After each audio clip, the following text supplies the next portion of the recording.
Today I'm doing a little video conversation interview with my buddy Bill Hart. So I'm coming out here to see if I can wait for him to show up.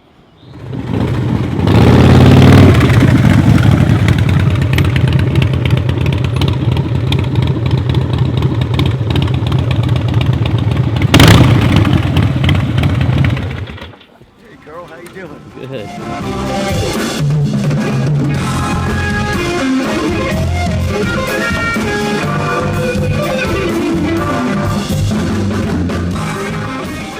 Bill and I go way back, probably to at least 1992 at the Atlanta Institute of Music, and so I think that that might be the first that we actually met. Yeah, it was definitely the early 90s, 92, and yeah. you know. I mean, I might have met you before then, but I don't think we really knew each other until I started working there. Yeah, we were in the same circles and heard of each other. And, Right. Yeah. Let me just share a brief history of Bill Hart as the musician and fusion guitar extraordinaire. How did it all start? Well, I basically grew up being a rock player. You know, I was my groups were influenced by probably Jimmy Page was one of my biggest idols for a lot of years, and probably still is to this day. Right. You know, I just thought that the stuff he did was groundbreaking for rock and roll. You know, he like the Immigrant Song when he went to that tritone sub, and, you know, that just wasn't heard of in rock in the 70s to do that with distortion. And then later on I found out that he apparently studied jazz for a number of years, and that was kind of how I got led into jazz. I really wasn't listening to jazz music. You know, I would hear some of it and I would like it, and I ended up getting to meet a few guitar players that were a little bit older than me, more experienced, you know, when I was a teenager. I started playing guitar when I was like 9 years old in Canada, where I was born and raised, and when I moved to the States, that kind of went, my hockey career kind of went out the window because I moved to Florida. So Right. Not much ice. Yeah, right. So I kind of picked up guitar, and you know, as I went through and started meeting guys that were a little more advanced, that were into the jazz thing, I think the first thing that really kind of turned me on to jazz was I went into a music store, and there was this guy playing on a big stool, and he was kind of a young guy, and doing all these weird stretching chords, and I was like, wow, what is he doing? You know? Not bar chords. Yeah, they weren't bar chords, and I was lost after that. So I got together with him and said, man, can I take a lesson with you? And he was one of these players that was just kind of a road player, you know. He just lived out of a small bag and would do gig to gig. And so I say that because he had a bunch of tapes that he unloaded on me. He said, here, take this, it's Al Di Meola. Here, take this, it's Jean-Luc Ponty, you know. And I listened to that stuff, and I was like, wow, this is the kind of stuff I like. Jeff Beck, you know, Wired and Blow by Blow. Those were probably the first four guys I got. And what years were these? This was probably in 1982. Okay. And so, and when did you move to Florida? 78. Oh, okay. 1978. Yeah, it was right after the blizzard of 1977, which is a kind of a famous blizzard. So. All right. That's funny. Yeah. Cool. I don't know if it had anything to do with it, but you know, it's pretty suspicious. Right. Coming from Canada to Florida after that blizzard. So. Right. Absolutely. Yeah. So so then so what was the transition into being real serious about like getting into gigs and all that kind of stuff? My first professional gig was when I was 16 years old. I ended up hanging out with guys that they actually went to high school that were into the theater thing, and they ended up doing professional theater shows in Jacksonville, Florida. And my first gig was the Rocky Horror Picture Show. Oh wow! You know, I was 16, and it was my actual first paying gig, and we just did the rock music in the pit, and you know, it was a great experience, and I did that over the summer, and you know, and as far as gigging, I think it's just still beating the pavement, you know. Right, I don't know if there's an easy way. Tell me a little bit about how you kind of got the fusion style going, like the marriage of influences, because you had the Jimmy Page oriented background, the rock background, and then what actually led me to the fusion thing, what I look at as the bridge that crossed me over, was Jeff Beck. Okay. You know, when I heard Jeff Beck, it was at a party in Florida, and I just heard him playing the vinyl records, which, if you don't know, they're a round thing and it has grooves in it that play music. So I have a stack of them over there. Yeah, right. When they got scratched, too bad, you could play frisbee with them. Right. Multi-purpose. So, so I kind of got into Jeff Beck. I heard him at a party, and I just said, wow, this stuff is great. It had that guitar sound that I liked, and it also had the jazz changes that I really didn't know a whole lot about, but I really liked it. And it had a kind of a funk feel to it. And, right. You know, where I grew up in Canada in the 70s, I don't want to admit this, but I always listened to music, and the beat behind the disco era that came out, I was intrigued by. Right, you know? right. Sure. So. Yeah, it's a certain kind of energy that was in that. Yeah. And I actually started taking jazz lessons from a great player in Jacksonville, Florida, named Gary Starling, who taught at the university. And he was just amazing. I'd take a lesson. He was the most humble guy and could play anything. And I'd show up, and he'd just literally write the tune out by hand on paper and hand it to me. And, wow. You know, I would go home and struggle with it. Right. You know? How long was it before you decided to attend MI, and how did that take place? MI for me happened, I guess it was about 1984 is when I first heard about it. I had met a guitar player, and I was big into rock too. Van Halen was another big influence. I actually got to see their very first show that they ever did. They opened for Black Sabbath, and they started the leg of their tour in Jacksonville, Florida. And I remember Michael Anthony threw a pick on stage, and somebody threw me up there to grab it. I wish I would have kept it.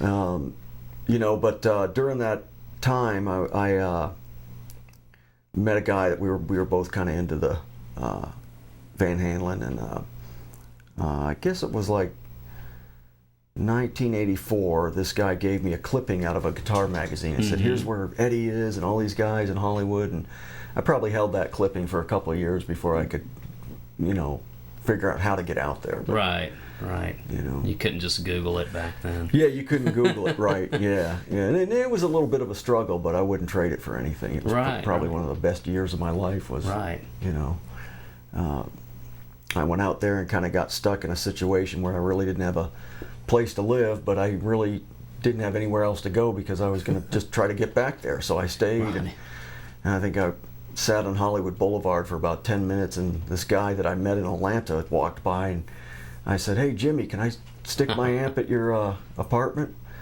So I didn't have to carry it, you know. So he says, "Yeah, oh man, you could stay with me." He goes, "There's 17 of us, and if you could find a place on the floor, it's yours." It's got to be Jimmy Herring. Yeah.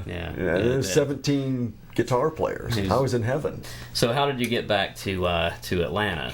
I had roommates in Los Angeles when I was going to the school. It was a bass player that I'd met, and he had a guitar player and a drummer that moved out there, and they all worked on 48th Street in New York City, which was a big music corner where everybody went to. So that's part of how I got to meet guys like Mike Stern and Wayne Krantz and Steve Connon, and became really good friends with them. And I knew Scott Henderson before going out there. But these guys, when we were roommates, they were into the same music I was into, fusion. I think Jim showed up with a trunk, with a big blue trunk, the famous big blue trunk that we used to live out of back in the 70s and 80s.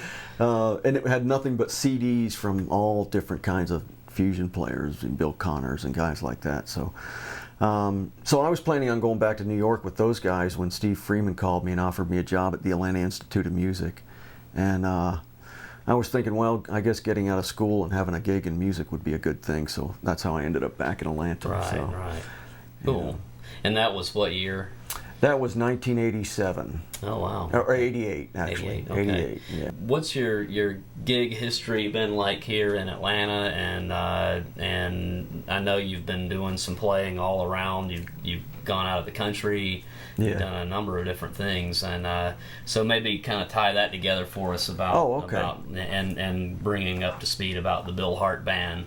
Okay. And your albums, your releases. Yeah. That's a lot to talk about. Yeah. That's the whole music career there. Right. So. Yeah, in a nutshell. Yeah. Well, basically, I think when I got to Atlanta and started teaching, I started picking up corporate gigs, tuxedo gigs. It was really good money. The tunes were pretty easy, but I really didn't gravitate towards it. I think there's people that are cut out for that kind of stuff. I mean, if it was like, rock stuff like Hendrix and stuff like that, I would have loved it. But this was more dance music, and not that I'm definitely, I would still take a gig like that today if it was just kind of a one-off. I don't aspire to be a corporate guitar player for the money, and that's kind of a double-edged sword there, because you as a musician you have to kind of do what you got to do to make money, But I just found that I was really, really miserable sitting in a bus and driving somewhere and setting up and leaving at 4 in the morning with a tuxedo on. And the way I kind of explain it is I got into doing some studio guitar stuff back when they did that with different players like Houston Singletary and Randy Hexter. And I say that because I was fortunate to kind of learn a little bit about the recording studio stuff, which has kind of come back around where we're at today. That's a good thing to know because of what's happened with the record industry. Right. So I knew that the kind of music I wanted to do, and I just kind of, fell off the beam a bunch as I was kind of trying to go in this direction, Got in a couple original bands. That was kind of cool. I liked the original music, and this was original pop, rock type stuff. Did you play that music around Atlanta or regionally? It was probably more around the South. Okay. We traveled a lot. Pretty much all the southern states. Right. Then I did get in a rock band that had a big van and their own PA, and we did the road thing with that for a while. It's an official rock band. Yeah. You've got the van and the PA. Yeah, exactly. and it wasn't the minivan. I think it was pre-minivan series, So it was the actual van, It said Dodge on the front or something. Yeah. And, had windows in the side and you'd sleep in the back kind of thing. So how did the Bill Hart Band, did it come into fruition over you recording a solo album, or was it before that? How did that come about? Actually, what really got me started in that direction, and I have to credit Adam Nitti for that, because he was a very great bass player. And actually, the guitar player that was playing for Adam at the time, I think they had a rock group called Silk and Steel, and Bobby Rogers was the guitar player, and he had just come down to Atlanta from Berkeley, and he found out I was a jazz player and wanted to take lessons, and so we got together and kind of did some lessons like that, and he said, "You got to meet my bass player." So I ended up meeting Adam, and then I guess over a period of time, Adam ended up putting out his own record, which was kind of more of a funk fusion record, which was kind of right down my alley. So I think seeing the whole process of how Adam did that led me to starting the Bill Hart Band. Right. And I don't know, I think some players are very confident about their playing and writing. I was the complete opposite, I mean, I would get in my head and I think the blessing for me was having guys like Mike Stern and Steve Kahn and Wayne Krantz being able to, not just friends on Facebook, but like being like able this. to actually encourage you. Yeah, encourage me. I mean, they'd spend the night at my house over a weekend, and when they were in town for a gig or clinics at school, and they would always say, "Hey, man, let me hear your tunes," and I was like, "Oh God, this is," and they liked it, and they encouraged me to keep doing it, and they've been kind of my saving grace, if you will, on pursuing it, because it's a struggle, and if you're out there alone and struggle like that, it could drive you away from it, Right. So I just kind of stuck with it. We just were in the process of releasing our 6th CD that was recorded live 2 weeks ago. So is this the same lineup you've been playing with recently? In the last year and a half, right. Yeah. Okay. Cool. Yeah, it's a whole 6-piece band. So what's the are you guys playing? I know you're playing with us on a gig coming up soon. It'll be so if anybody's watching this before, what is that? July 1st. Yeah. At Smith's Old Bar in Atlanta. Yeah. So that'll be my band, Bill's band, and another friend of mine, Joe Martin, who has a band called Bending Light. So 3 bands on that bill. And it's a Saturday night too, I think, so it should be pretty happening. Yeah. Are you guys playing a fair amount right now, or are you? Yeah, right now we are. We're locally. I mean, locally being around the Georgia area. Right. You know, we have a label working on some stuff that's out of state, and you know, we're just persevering. That's the life of a musician who puts art first anyway. I think is that you just have to persevere a lot. Yeah, you know, and that's success, is if you can persevere. That's right. Yeah. Well, I mean, I remember when I released my first record, you know, I got kind of discouraged because when you're in the process pre-recording, you kind of got this idea and thought and this energy of going forward. And then once you record it and release it, it's kind of like everything just kind of stops. Right. I experienced the same thing. Yeah, and it's like, well, what do I do now? You know, so I called Mike Stern up, and I was really bummed out, and you know, told him about it. I said, yeah, I just don't know what to do, and you know, I'm really bummed out about the business and this and that, and like I think most of us musicians get to more than others, I would think. Right. But Mike told me, he goes, man, you're playing guitar for a living and you're recording your own records, and he goes, man, at the end of the week, that's what every musician wants to do, no matter what level you're on. You know, and I never looked at it that way. And I said, you know, yeah, I guess you're right. And he said, start the next one. You know, so...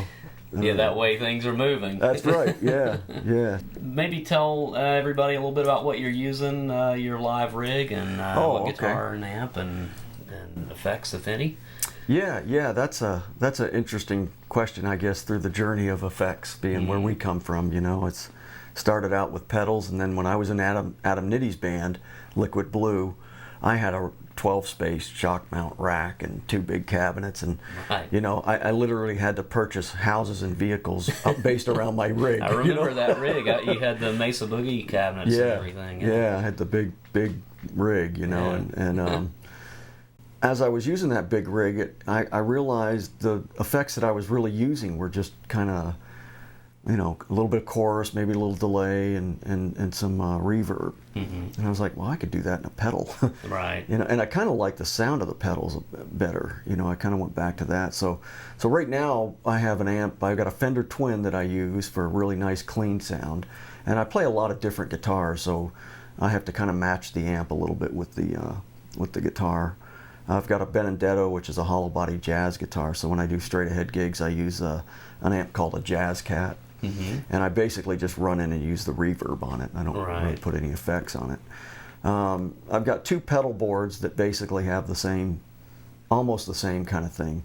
I have a big pedal board that I use when I have a bigger auditorium or something to play in. And then I have a smaller pedal board that I can just kind of throw over my shoulder and do a quick setup on a smaller gig. And basically I use the Tube Screamer. I swear by those. I use the Maxon. And you use the same model I do? I think so, yeah. Yeah. I think years ago we talked about it, and you were telling me about it. Yeah, and I went out and got one. So, oh, cool. I'm glad I could have a part in your journey. Yeah, absolutely, yeah. I wasn't going to tell you, but that's why I was calling you. That's funny. Yeah. I just love the pedal. It's just it gives it that warm, the sound I'm looking for, you know. And then I use reverb. You know, the Twin has a reverb that's really nice, but sometimes when I use boutique amps, like the one of my favorite amps I have is the Buddha SD 30 watt, and it's pre-PV. So the SD is the Super Drive. Super Drive, yeah. Is the before Peavy got the company? Yeah, before Peavy got it. Yeah, and it's a funny story about that because when they first bought the company, me and you both know Roy Rogers, the Peavy Rever, a super cool guy, and he came to one of my gigs and he goes, man, we're going to buy this company and I've got one of their amps. You got to try it. So I put it on stage. We took a break, and the next set I put it on stage and played through it. And when we got done, I took the amp and I walked right past his car and went straight to my van. I said, Roy, we got to work something out. And he was real cool. He says, okay, yeah, he worked it out with me. But so you still have the same one? I still have it. That's awesome. Yeah, I love it. I think it's a great sounding amp. It breaks up just naturally, and it's tube, and it's warm, and yeah, those are great. Yeah, just, I need all the help I can with my tone when playing, So I don't think that's right. So, but before I forget, though, on the guitar, recently you were playing a Strat. Yes. And that was an older Strat, I guess. Yeah, it was a 72 Strat. I think it's a Frankenstein Strat. I don't think there was anything really original. As far as, well, I think it was original, but it wasn't the stock original. Right. I think it was changed in 1972 with some other parts, but right. But it's the Strat. It just has that sound and it plays good. And when I got it, it was pretty beat up, and I got the neck leveled. I like to get closer to a 20-inch radius, and even though it's a Strat, the guy that was doing the neck work, Greg Hales from Aperio Guitars, does great work. He was like, I don't know if I can take it down anymore because it's almost gone, But he did a great job, put steel frets in it, and I put DiMarzio pickups in it, and the thing just plays and sounds great. That's right. We're fellow DiMarzio endorsers. Yeah, that's right. I've forgotten about that. Yeah. Actually, you were what inspired me to even call Steve Blucher in the first place. Because, I remember that. Yeah. I found out you had an endorsement, and I was like, oh my gosh, that's so cool, and it's my favorite company. And you told me, just give him a call, Yeah, I remember that. Very cool. Yeah. So the Strat and the Benedetto, did you say? Yeah, I have about 15 guitars. Right. I've got 3 Strats that have Warmoth bodies and Greg Aperio necks with steel frets, and he's very consistent on his necks. And 2 of those Strats are basically your normal type Strat wood with maple necks, and then the third Strat was kind of an experiment. I really like the wood of Black Carina, because it kind of has, it's almost like a mahogany without the mid-range sound to it.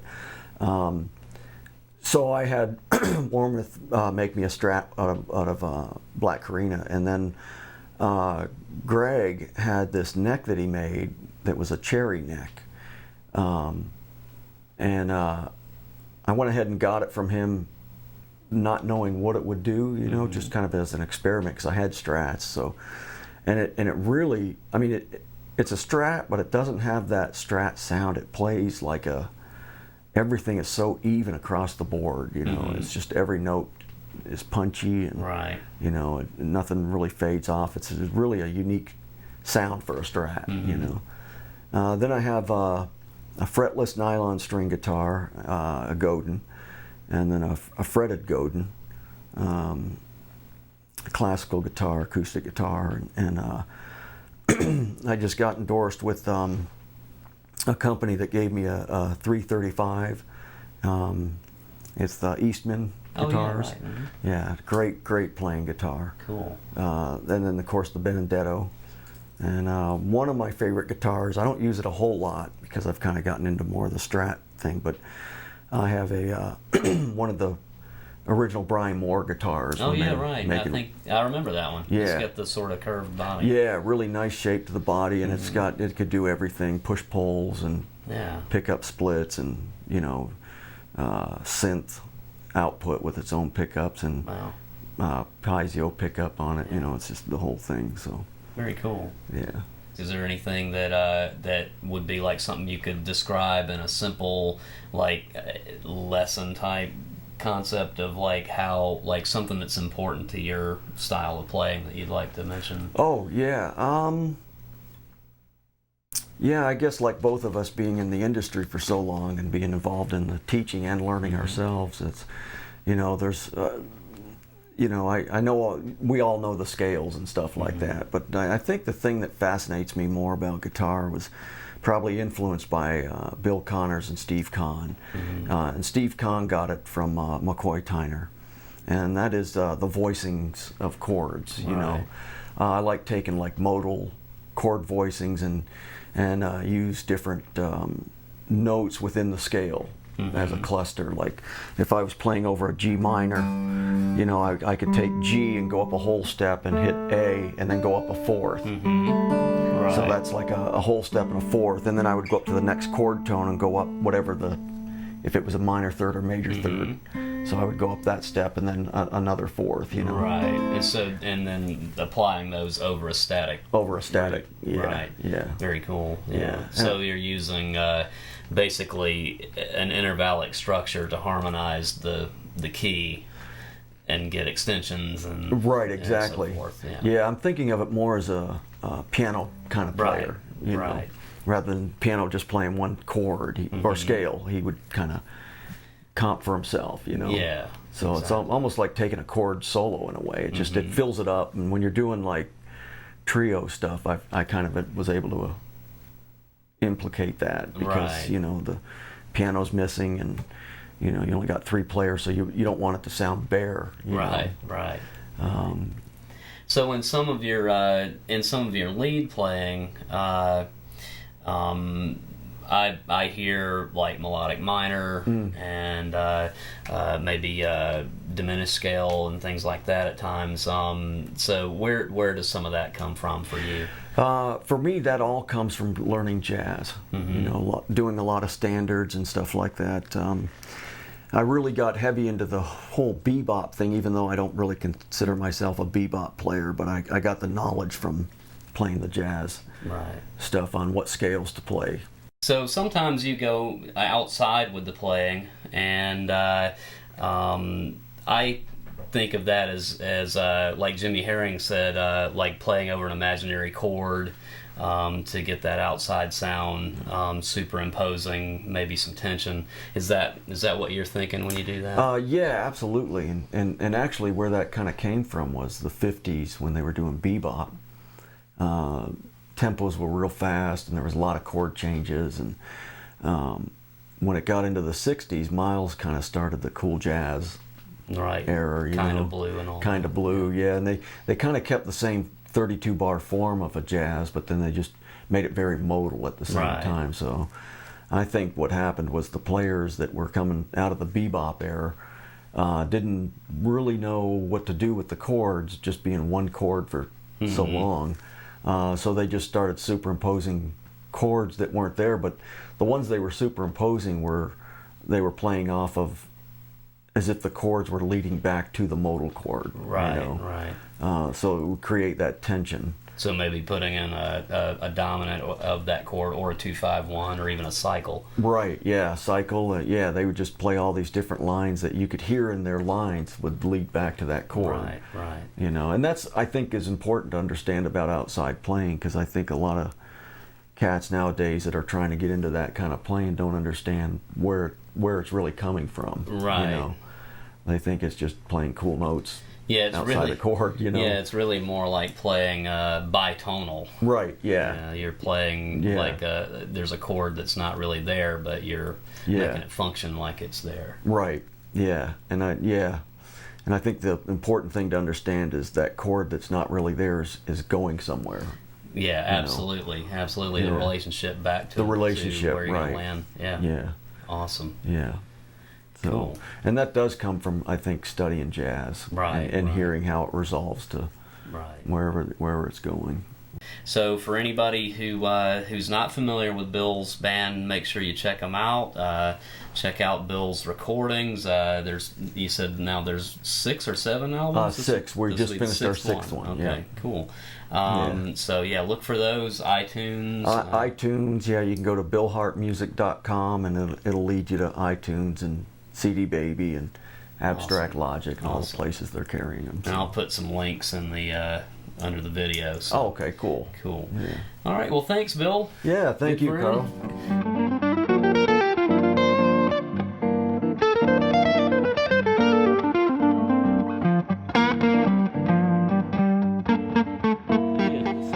All right, man.